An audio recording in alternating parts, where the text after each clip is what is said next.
there any areas of conflicts that suddenly, when the group sits down and say, yeah, this is the first one we should tackle?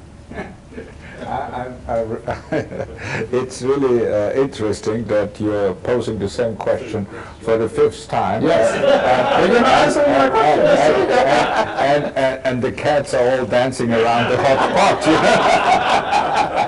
So why do we have to answer the question? That's really funny, but the truth is, of course, first of all, I think that the group should not announce and say, this is the first conflict where we are going in, because we agreed that we are acting in consensus with those that are involved in a conflict. And to announce now a first conflict without consulting those that are involved in the conflict, I think would be unfair and would not be helpful.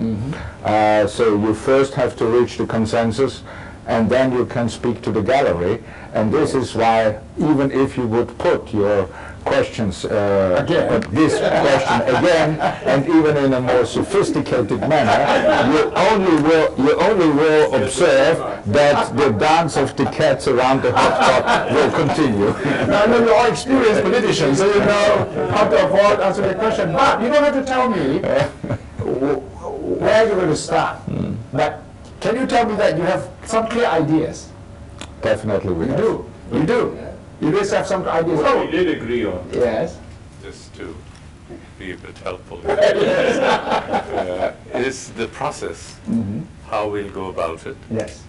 Because any group like this has to have a process, and how we will share ideas, how the whole philosophy of the group will be consensus, and a positive problem-solving approach, without any personal likes or dislikes or positions because of our previous backgrounds.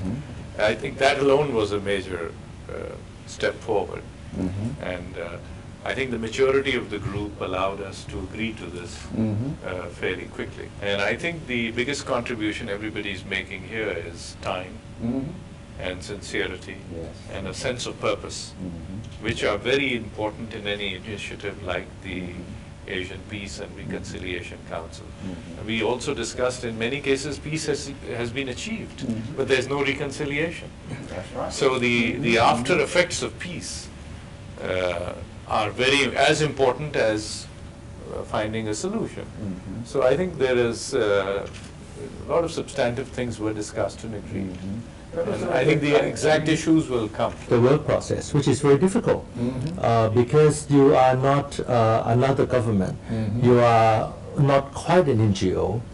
We define ourselves as a non-state actor. But we look at Asian society as what I always describe as a triangular society. Sometimes you have conflict between A and B. And you have been talking to each other 15 times, and negotiation or the dialogue failed.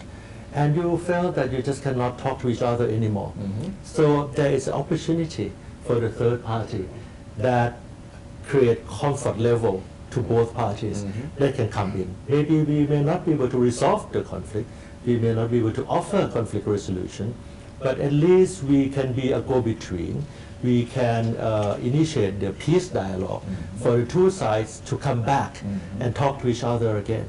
So if we can do that, that is part of the success of APRC สัปดาห์หน้านะคะมาฟังกันต่อค่ะว่าแล้วสภาสันติภาพและปรองดองแห่งเอเชียหรือว่า APRC จะมีความน่าเชื่อถือมากน้อยขนาดไหนนะคะในการที่จะเข้าไปร่วมแก้ไขข้อขัดแย้งต่างๆที่เกิดขึ้นในภูมิภาคและมีข้อขัดแย้งอะไรบ้างนะคะที่สภาแห่งนี้น่าจะเป็นตัวกลางในการไกล่เกลี่ยเจรจาได้สัปดาห์หน้าอย่าพลาดค่ะวันนี้สวัสดีค่ะ